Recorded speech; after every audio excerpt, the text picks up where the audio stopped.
మొన్న E85 petrol pumps launch చేశారు. నిన్నేమో నితిన్ గడ్కరీ గారు అఫీషియల్ గా E100 పైన సైన్ చేశారని చెప్తున్నారు. అండ్ ఇదే సిచ్యువేషన్ లో E20 కాకుండా రేపు E30 తీసుకొస్తాం లేదా హయ్యర్ బ్రాండ్స్ పైన ఎక్సైజ్ డ్యూటీని మేము తీసేసామని చెప్పి గవర్నమెంట్ మొన్న అనౌన్స్ చేసింది. అండ్ ఇప్పుడు E20 కంపాటబుల్ వెహికల్స్ తీసుకుంటున్న వాళ్ళ పరిస్థితి ఏంటో కూడా నాకైతే అర్థం కావట్లేదు. ఎందుకంటే 2022-2023 లో వెహికల్స్ కొన్న వాళ్ళు ఆల్మోస్ట్ ఒక 10 to 15 years వెహికల్స్ పెట్టుకుందాం అని చెప్పి రోడ్ ట్యాక్స్ కట్టుంటారు కదా. మరి వాళ్ళ పరిస్థితి ఏంటి? ఇండియా అనేది డెఫినెట్ గా oil heavy importing country and మనం దీని నుంచి బయటపడి కొంచెం గ్రీనర్ ఫ్యూచర్ సైడ్ వెళ్ళిపోవాలి. ఇది నేను అగ్రీ చేస్తాను.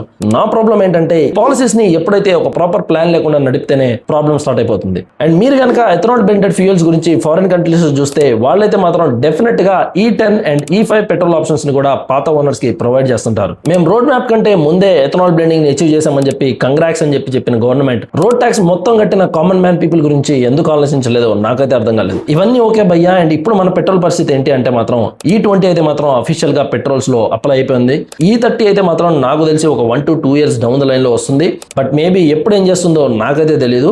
And E85 and E100 flex fuels అనేవి మాత్రం ఫ్లెక్స్ ఫ్యూయల్స్ కి కంపాటబుల్ ఉన్న వెహికల్స్ లోనే సెట్ అవుతుంది. ఇది మాత్రం కంప్లీట్ గా నార్మల్ వెహికల్స్ లో యూజ్ చేయమని I don't think government force చేస్తుంది అని చెప్పి.